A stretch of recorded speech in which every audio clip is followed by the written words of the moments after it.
This is Carmine ZOCCHI at my new place. I'm going to show some techniques today.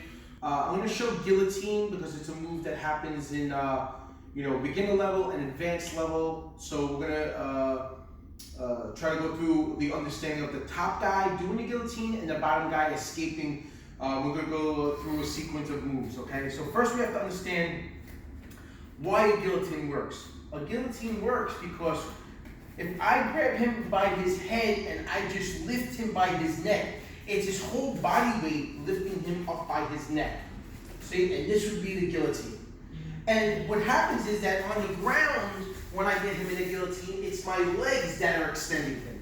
So if I have him in a guillotine here and I close my guard, my legs extending him again, and I'm just pulling him by his neck, okay?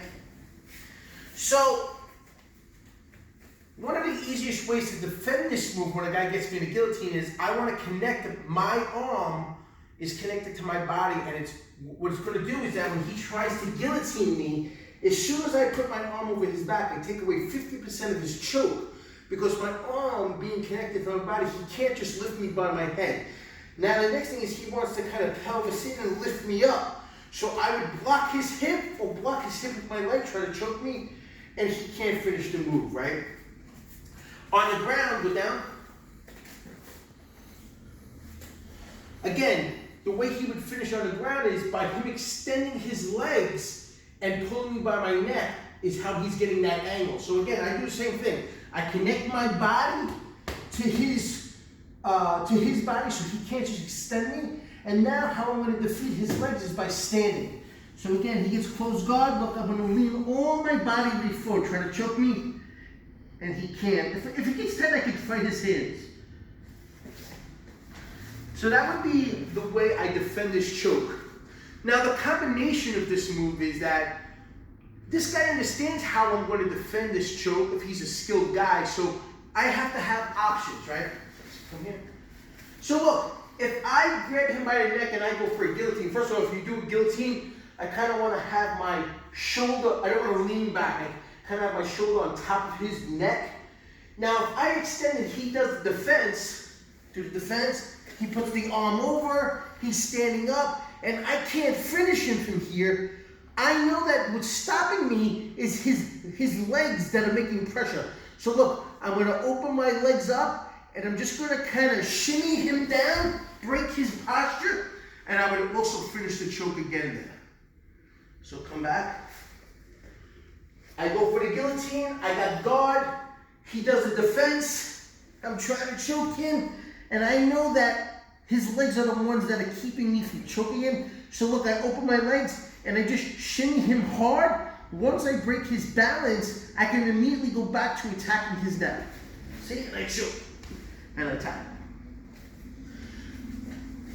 So, the combination in the series of these moves is that, now, if this guy knows what I'm going to do, it's like I know that he knows that I know. So now he goes for a guillotine, I do the defense. I know that for him to finish the choke, he's going to have to break my balance. So I'm just waiting for him to do this. So go down. So again, he gets me in a choke. I'm going to do the defense, right? And now here's the thing. Come over here, John. So look, guys, my hand's on the floor. I know that what he's thinking, as soon as I feel him open his legs, I'm going to kind of jump out, clasp my hands. Now I don't let him take his hand away. Try to pull your hand out. See, he can't. I just drop my weight on his shoulder and his neck, and I choke him right there.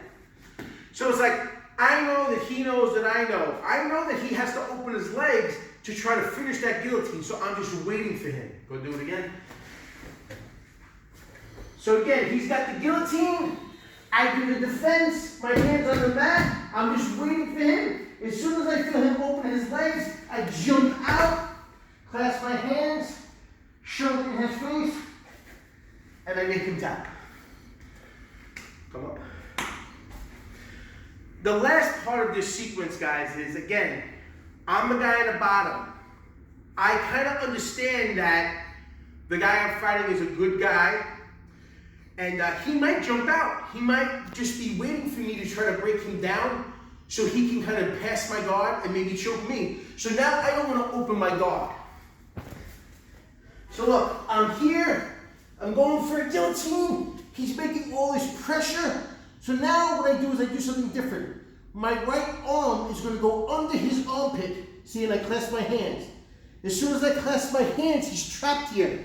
Look, I only drop one leg. My left leg's going to completely drop. See, I drop him to the floor. I come up and I got him in this crucifix. Stay behind me, John. So look, guys, again. I go for the guillotine. He's going to defend. See, and I can't finish him.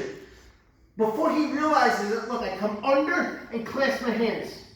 I'm going to pull here, and look, this leg is just going to kind of run to the floor. Turn him over, I don't let go, and I tap him, or I can just pick the belt.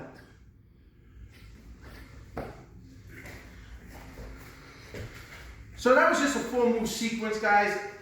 The reason why I wanted to show a sequence is that a lot of times, guys, they show a move from here, a move from there, and I wanted to kind of show this little pattern of moves, top and bottom.